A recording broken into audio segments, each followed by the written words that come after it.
Tonight you will do something your great-great-grandmother never did in her entire life. You will flip a switch, light will flood the room, and you won't think about it for even 1 second. But for 99.9% of human history, that switch didn't exist. When the sun set, the world went dark. You couldn't even see your own hand in front of your face. For over 300,000 years, every single one of your ancestors spent roughly half their life in near total darkness. They didn't even have candles for most of that time. Just the black sky, the stars, and whatever fire they could keep alive. So what did they actually do for all those hours? The answer changes everything we think we know about sleep, storytelling, and what it means to be human. Let's start with fire, because fire is the reason any of this was possible. The earliest solid evidence of humans controlling fire comes from Wonderwerk Cave in South Africa,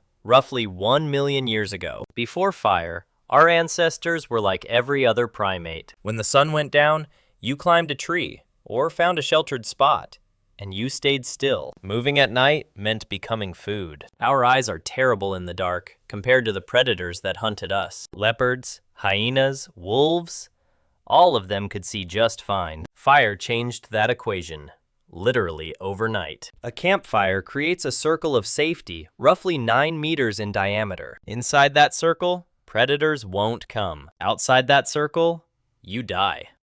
This is not an exaggeration. Fire didn't just protect humans at night. It gave them something they'd never had before. Extra hours. Before fire, the useful day ended at sunset. That's maybe 12 hours in summer, as few as 8 in winter. Fire suddenly added 2 to 4 usable hours to every single day. Over thousands of generations, those extra hours changed our species. In 2014, anthropologist Wiesner published a study in the Proceedings of the National Academy of Sciences. She spent years recording conversations among the Jew/hoansi bushmen of the Kalahari Desert, one of the last groups on Earth still living something close to the original human lifestyle. What she found was striking. During the day, about 80% of conversations were practical. Who's hunting where? Which plants are ready? Logistics, economics, planning. Daytime talk was work. But at night, around the fire, the entire character of conversation changed. At night, 81% of conversations were stories. Tales of people in distant places. Adventures.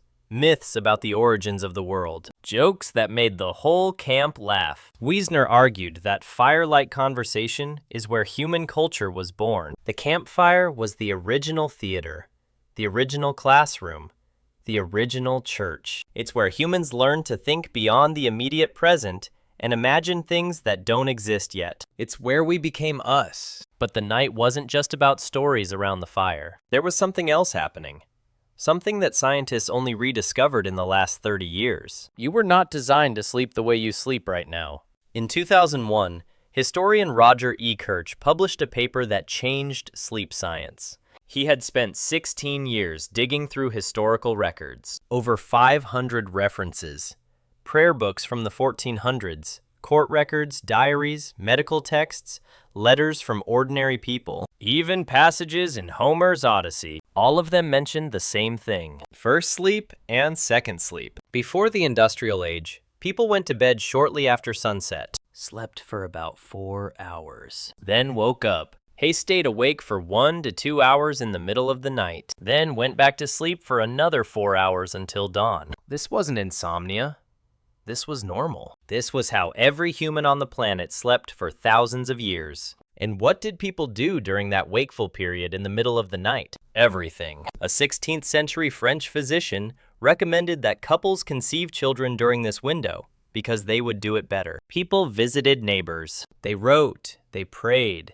They interpreted their dreams while they were still fresh. A doctor's manual from the 1500s advised patients that the best time to study and reflect was during the watch, the quiet hours between first and second sleep, when the mind was calm and the world was still. Now, historians had been reading these references for centuries, but they kept mistranslating them because they couldn't imagine that people ever slept differently than we do now. The assumption was so deep that translators literally mistranslated ancient Greek and Latin to make it fit their modern experience. But then science confirmed what history had been saying all along. In 1992, psychiatrist Thomas Wehr at the National Institute of Mental Health ran an experiment. He took a group of volunteers and removed all artificial light from their lives. For 1 month, they experienced 14 hours of darkness every night, less like our ancestors would have before fire extended the evening. Within weeks, every single participant settled into the same pattern: 4 hours of sleep, 1 to 3 hours of quiet wakefulness, then 4 more hours of sleep. Nobody told them to do this. Nobody suggested it. It happened as if some ancient program had been waiting inside them the whole time, buried under centuries of artificial light. Wehr measured their hormone levels during the wakeful period and found something remarkable. The participants were in a state unlike any normal waking state. Their brains were producing elevated levels of prolactin, the same hormone released during meditation. They described feeling peaceful, reflective, almost meditative. It wasn't just a gap in sleep. It was its own distinct state of consciousness. So what killed it? The answer is simpler than you'd think. Light. In the 1600s, cities began installing street lamps. Paris was one of the first, under Louis XIV, who wanted to reduce crime. London followed. Then cheaper candles. Then gas lamps in the 1800s. Then, in 1879, Thomas Edison commercialized the electric light bulb. And within a generation, the night as humans had known it for 300,000 years was gone. Here's the part nobody talks about. The word curfew comes from the French couvre-feu. It literally means cover fire. In medieval towns, a bell would ring at night, signaling everyone to cover or extinguish their fires. Not because of safety, because night was supposed to be dark. Night was when you slept. Night was when you were vulnerable. For most of history, being out at night was suspicious. In many medieval European cities, walking outside after dark without a lantern was literally illegal. Night belonged to criminals and the supernatural. People feared it in a way that's almost impossible for us to understand today. And then we conquered it. We flooded it with light, and we thought that was progress. But here's what we lost. Modern humans are exposed to artificial light an average of 7 to 8 hours after sunset. This light, especially the blue light from screens, suppresses your body's production of melatonin, the hormone that regulates sleep. Your body doesn't know the difference between a light bulb and the sun. When light hits your retina at 11 p.m., your brain interprets it as daytime. It delays melatonin release. It fragments your sleep. It disrupts the circadian rhythm that evolved over millions of years. Researchers have found that people who go camping for just 1 week with no artificial light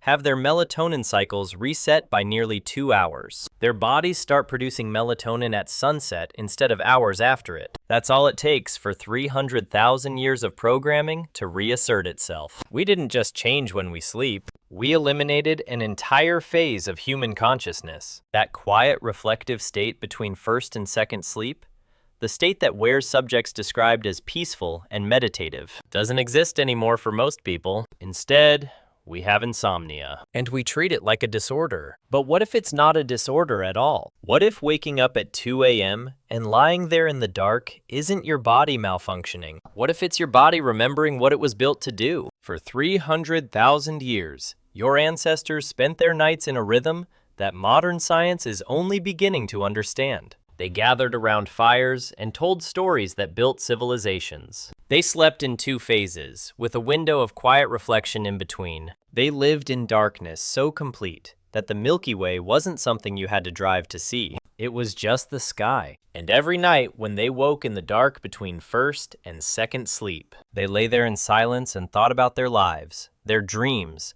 and the world they would wake up to in the morning. We traded all of that for a light switch, and most of us never even knew it was gone. So tonight, when you find yourself awake at 2 a.m., don't reach for your phone. Don't turn on the light. Don't check the time. Just lie there. Because for 300,000 years, this is exactly what your body was designed for. Your brain is doing something right now that has no modern name. Something ancient.